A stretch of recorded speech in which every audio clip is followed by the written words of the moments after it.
Hello and welcome to Byju's Exam Prep IAS. Before we start with our today's analysis, a quick gentle reminder. Byju's Exam Prep IAS is officially launched its Telegram channel. What is that you have to do? Follow the link given in the description box or scan this QR code. This will take you to the official Telegram channel of Byju's Exam Prep IAS and you will get all the updates with respect to the current affairs. So what is that you're waiting for? Join the channel and get all the current affairs related updates. Let's get started and look into the first article. The first article says Kashmir voters list. Let us try and understand what is this article all about. How do you vote in the general elections? What you require is your name present on the electoral roll. You also need to have a voter ID. What if there is a person who is in constituency A now moves to the constituency B in the same state? If he moves from constituency A to another constituency in the same state, then he has to get his address changed, and at the same time he has to give up on the old voter ID as well, and in this case he would be able to vote in the new constituency B. This can be with respect to the assembly elections. This can also be with respect to the Lok Sabha elections as well.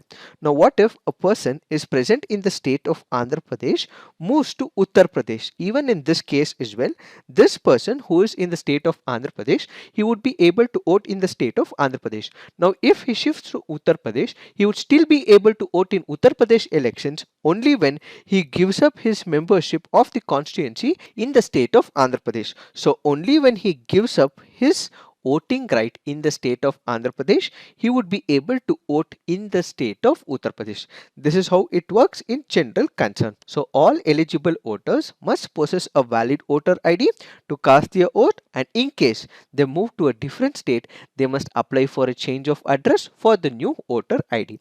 But this was not the same when it comes to the state of Jammu and Kashmir. Prior to 2019, what we had was the state of Jammu and Kashmir. This is now turned into a union territory. So prior to 2019, what was happening? If a person who is from the state of Andhra Pradesh, if he moves to the Jammu and Kashmir, can he vote in the assembly elections? No. If there is a person, if he does not have a permanent resident certificate or the domicile certificate, if that person, even if he is living in Jammu and Kashmir for a longer period of time, he would not be able to vote in the state of Jammu and Kashmir prior to 2019. So what that person requires is a permanent resident certificate and the domicile certificate. What do we realize from this? If a person is in one state, goes to another state, and if he gives up on the previous constituency's voter ID, he would still be able to vote in the new state. But this was not the same for the state of Jammu and Kashmir. In the state of Jammu and Kashmir, they need to have a permanent resident certificate, they need to have a domicile certificate. Only then that person would be able to vote in the assembly elections. Now there is a new proposal that is made by the Jammu and Kashmir Chief Electoral Officer, who goes on to say any person who is living ordinarily in Jammu and Kashmir can avail the opportunity to get enlisted as a voter in the union. So what do we mean by it? It means that this is a proposal which is yet to be accepted. So this is a proposal made by the Jammu and Kashmir Chief Electoral Officer, who says any person who's been living, apart from those who have the permanent resident certificates and even those who have the domicile certificates, if there are any other people who have been living in the state of Jammu and Kashmir for a longer period of time, they would be able to get their names registered, get it on the electoral roll, get the voter ID. Ultimately, they would be able to cast their vote in the union territory of Jammu and Kashmir. Remember, the union territory of Jammu and Kashmir also has the legislature, so it means people would be able to vote for their elected representatives. Earlier, they could not have voted, but now because of this proposal that is made, these citizens who have been living in that particular area will be entitled to vote. Why? That is because from the year 2019, the state of Jammu and Kashmir has been diluted and now it is a union territory. This means that there have been changes that have been introduced in Article 370, which basically means all the provisions that were once not applicable to the state of Jammu and Kashmir is now applicable applicable to the Union Territory of Jammu and Kashmir. Similarly, we have the representation of the People's Act of 1950. We also have the representation of the People's Act of 1951. The same will now be present. It will now be imposed in the state of Union Territory of Jammu and Kashmir, which is why those who have been residing in this particular place, even if they do not have the permanent resident certificates and domicile certificates, if they can get it registered, if their names are put up on the electoral roll, they would be able to cast their vote in the Union Territory of Jammu and Kashmir, is this particular proposal. Added to it, in case there is a soldier who is present in the Union Territory of Jammu and Kashmir, if he wishes to register, if he wants to cast his vote in the Union Territory of Jammu and Kashmir, he would be able to do so, says this latest proposal. So this is what this article currently speaks about. Why are the electoral rolls being revised? That is because when you consider the earlier state of Jammu and Kashmir, what we had was about 83 seats. Now the Delimitation Commission was appointed. It has made recommendations in line with the Jammu and Kashmir Reorganization Act of 2019, where the number of seats is now been increased to about 90. Earlier they had 83 seats. Now it has been increased to about 90 seats, and when you consider the region of Jammu, this has been increased from about 37 seats to about 43 seats, and if you consider the region of Kashmir, this has been increased from 46 to about 47. So what we currently have is about 90 seats. So because the Delimitation Commission has changed certain areas, what it feels is we have to bring up a change. So this is why the electoral officer has come up with this particular proposal. As of now, when you consider the state of Jammu and Kashmir, there are about 76 lakh voters, and if this particular proposal is accepted and if a change is brought about, and if anyone who's above 18 years of age get their names on the electoral roll, there will be about 25 lakh new voters who would become part of the Jammu and Kashmir's electoral roll. Now what would happen? Because there are more voters in the Union Territory of Jammu and Kashmir, the political setup may change in the Union Territory of Jammu and Kashmir, which is why there are a number of political parties which have opposed this particular move. All political parties in Jammu and Kashmir except BJP have reacted sharply to the ECI announcement.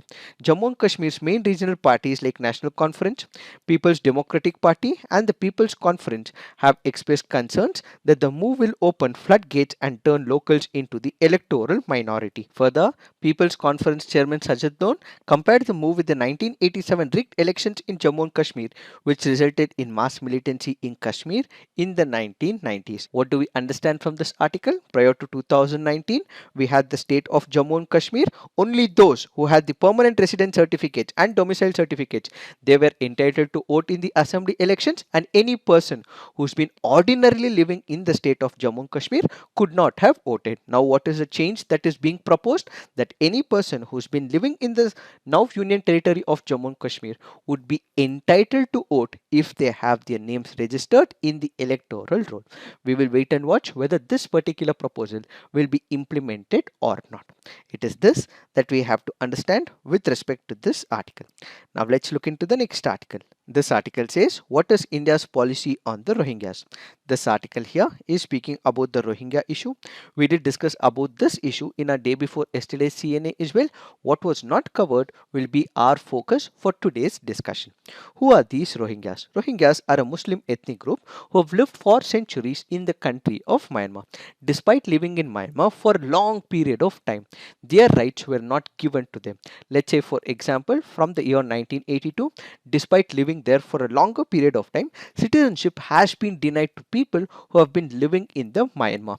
As a stateless population, these Rohingya families have been denied the basic rights. They have not been given the protection as well, and whenever there are atrocities that are committed by the military as well as people, their rights are not being reimposed to such people. What happened in the year 2017?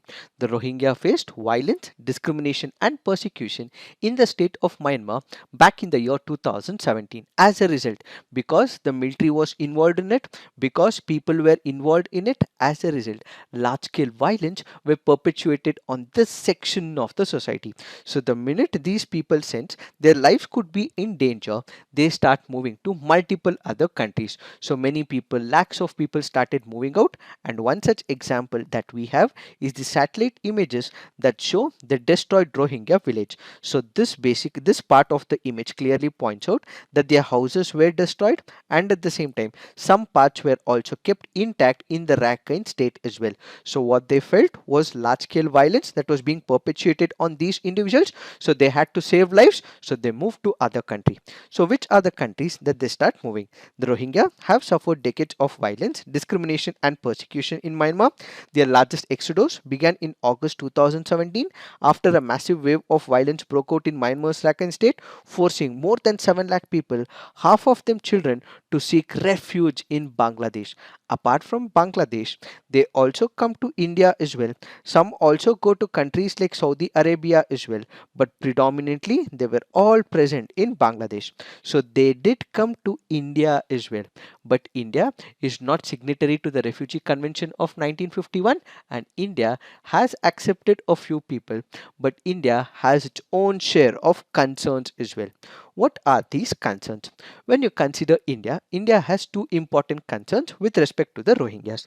What are these concerns? One, whenever we allow these people to come to India, we have our resources that are being used. We already have a crunch of resources. So if we admit them, if we allow them, what we are spending is too much of resources on these refugees. Not only this, at the same time, there can also be security issues as well. How? Let's say, for example, there are few people in the past from this Rohingya who have been associated with few radical groups. So it is also said that terrorism in the last few decades is a cause of concern in most of the countries. And whenever there are refugees coming from one country to another, the terrorists keep looking for these refugees. Eventually, these illegal migrants are more vulnerable to getting recruited by the terrorist organizations, and ultimately it could be a security threat, which is why India has not accepted some of the refugees who have come from Myanmar. According to MHA, illegal immigrants are detected, detained and deported under the provisions of the Passport Act or the Foreigners Act of 1946. And who will do it? It is the state governments and the union territories which will be able to do it. So in case they identify any person who has entered illegally to our country, it is the state government who would be given this particular power to identify and deport these illegal foreigners who have come to India. Once a foreigner has been apprehended by the police for staying illegally without any document, he or she is produced before the lower court. If the accused is found guilty, they can be imprisoned for 3 months to 8 years, and once this person has served the jail term, India will speak to the foreign country, and after verifying all the documents, this person will be deported to the home country as well. Now when it comes to India, in 2018, 7 Rohingyas were deported to Myanmar. It was first time that Myanmar issued a certificate of identity to 7 Rohingya. They had been picked up in Assam in the year 2012. According to advocacy group Human Rights Watch, since October 2018, India has deported 12 Rohingyas to Myanmar, claiming that they left voluntarily. It is in this particular backdrop we have to critically examine the Rohingya policy of India. When it comes to India, it has decided to deport these Rohingyas. One is because of the limited resources, the second is because of the security concern. However, there are many others who also go on to say that India, being one of the countries which is aspiring to be a superpower, in fact, in Donglia Kam and another versus the Union of India and another, the government told the Delhi High Court that the country has won accolades for its sensitive handling of the refugees. So in the past, we have handled the refugees, but in this particular case, we are pushing them outside the country. So is it serving the purpose? Because India aspires to be a superpower. So at this particular juncture, if we are deporting when their lives is still under threat in their home country in Myanmar, is it the right decision that India is taking? Is the first question that we need to ask. Added to it, in case these people go up to their country, who is going to safeguard their lives? It is still not known as well.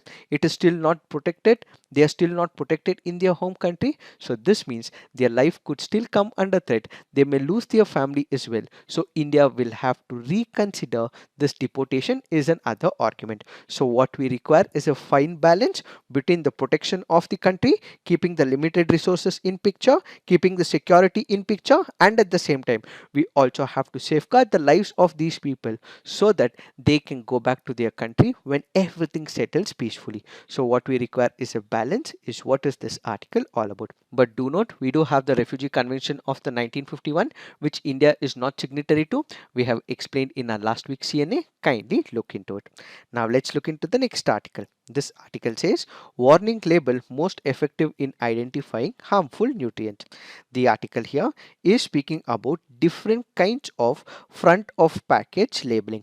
One of the packaging that has also been desired by the FSSAI happens to be the health star rating.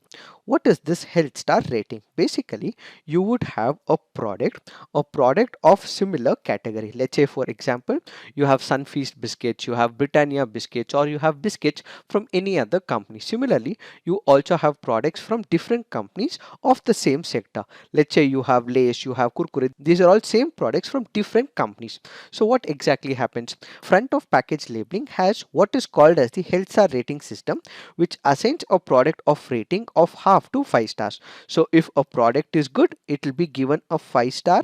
If a product is not that comparatively good, the least it can get is a half star. So HRS aims to provide a visual comparison of similar products to help consumers distinguish and choose healthier alternatives. So what is good for the health of that person? This can be identified based on this star rating system. It intends to implement it in the order to assist consumers in reducing their consumption of the unhealthy food. So if it is half or 1 or 2, it means it is comparatively on the lower side, which means the consumers can avoid it. If it is on 5 or 4, it means on a comparative basis the product seems to be a bit healthy. What is the process of rating? Packaged foods will display the number of stars on the front of the pack according to the health star rating system. Depending on the amount of salt, sugar and fat in it, the stars will indicate how healthy or unhealthy the product is. And one of the 5 types of labels considered were health star ratings as well as the traffic light signs, a nutrition score and the warning symbol that the FSSAI had considered in the past. So what are the benefits of the health star rating system? The health star rating system is simple, straightforward method of comparing similar packaged foods. It makes it simple to compare the nutritional profiles of similar packaged foods, allowing you to make more informed and healthier decisions. So FSSAI had decided that what it has to come up with is the health star rating system. So this was the proposal made by the Food Safety Authority of India. However, there has been a new study right now which has given an other viewpoint to it. This particular study has currently considered different types of systems. One, what we have is the multiple traffic light system. Then what we have is the reference intakes. Then what we have is the warning symbol. Then we have the Nutri score as well. And at the same time, what we have is the health star rating system, which we just considered. According to this particular study, it has not given good feedback about the health star rating system.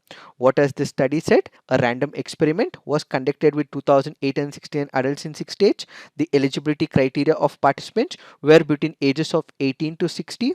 The participants had all these systems that were present. One is the barcode, nutrition specific warning label, health star rating, guideline for the daily amount, label with traffic light symbol as well.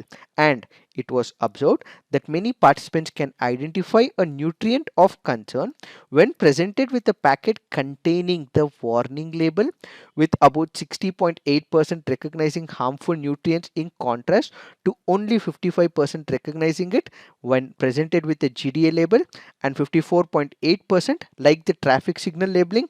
The performance of HSR was worst, with only 45% of the participants recognizing the unwanted nutrients. So when you consider the different systems that we have, one of the system happens to be health star rating system and it has scored low, says this particular study.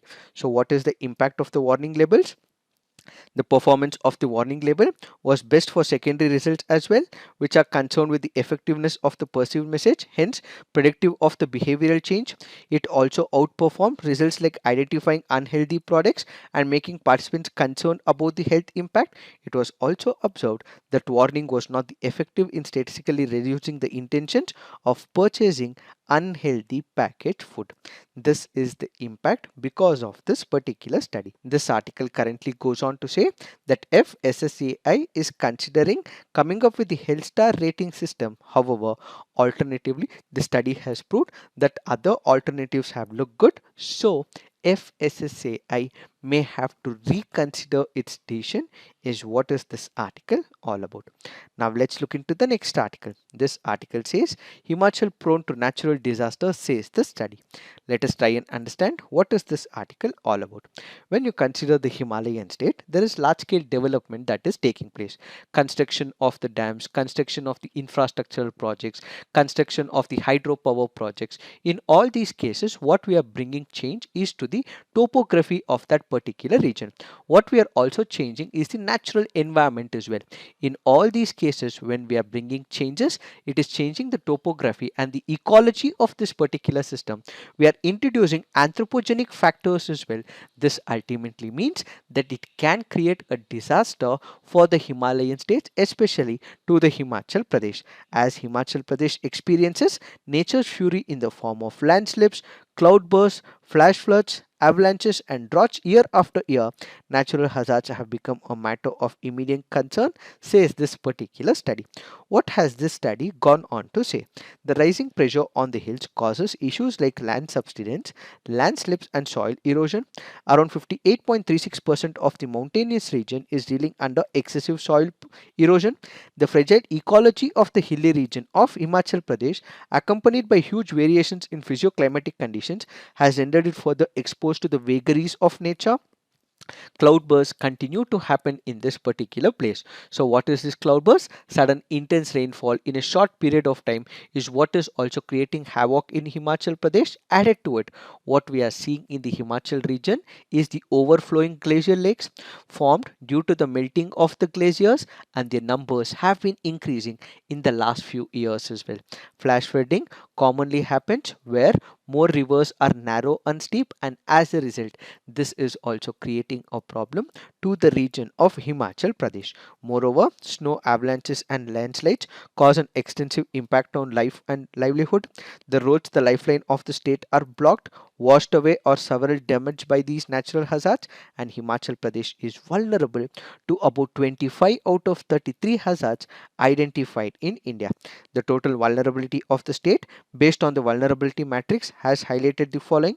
Very high vulnerable risk states includes Kinnur and Kulu, Chamba, Kangra and Shimla. High vulnerable risk includes Mandi, Una, Kangra, Shimla, Kalol and Spiti, and moderate vulnerable risk includes Bilaspur, Hamirpur, Sirpur and Solan. And this map clearly depicts which are the districts which have high vulnerability index and moderate vulnerability index. And the article further makes a mention of earthquake vulnerability, avalanche hazard vulnerability, and the flood hazard vulnerability, and how many districts will be impacted because of the study. So basically, because of the anthropogenic induced factors, we have changed the environmental setup. As a result, what we have, all these disasters can strike the state of Himachal Pradesh, and ultimately what we will have is the economic losses, human losses, is what is this article all about. Now let's look into the next article. This article says people more aware approach courts to settle disputes, says Rijiju. What is this article all about? This article here is speaking about pendency of cases. When we speak about pendency of cases, there are as many as 4.83 crore cases that are pending in the courts across the country. So in this particular case, we have about 72,000 pending cases in Supreme Court, about 4 crores that are pending in the lower courts. So what does this article currently say? The article currently goes on to say that one of the reasons for the pendency of the cases and for increasing number of cases that are being filed in the court of law is because people are becoming aware about the laws of the country. As a result, to get their rights sanctioned, they are coming to the court of law. So the reasons why cases are increasing is because people are becoming legally aware of their rights, for which they are stepping into the judiciary and asking for their rights to be reinstated. In order to reduce the pendency of the cases, this article currently goes on to say, 1. The judiciary will be using technology in the near future, which will reduce the number of cases and add it to it. At the same time, they have also been promoting an alternative dispute resolution as well, in the form of mediation, arbitration, conciliation, so on and so forth. And ultimately, this will also reduce the number of cases coming to the court of law, says this article. So this article in brief is all about pendency of the cases. Why is it increasing? Because people are becoming legally aware, and at the same time, to reduce it, we will use the technology, and at the same time, we will support alternative dispute resolution, which is arbitration, conciliation, mediation, so on and so forth. Now let's look into the mains practice questions. Discuss the controversy surrounding the revision of electoral rolls in the erstwhile state of Jammu and Kashmir. Should India reconsider its policy on the Rohingyas? Critically examine. So please write all your answers on the comment section, peer review, and do give positive feedback to your friends' answers. So this is it for today. Thank you for watching. All the best.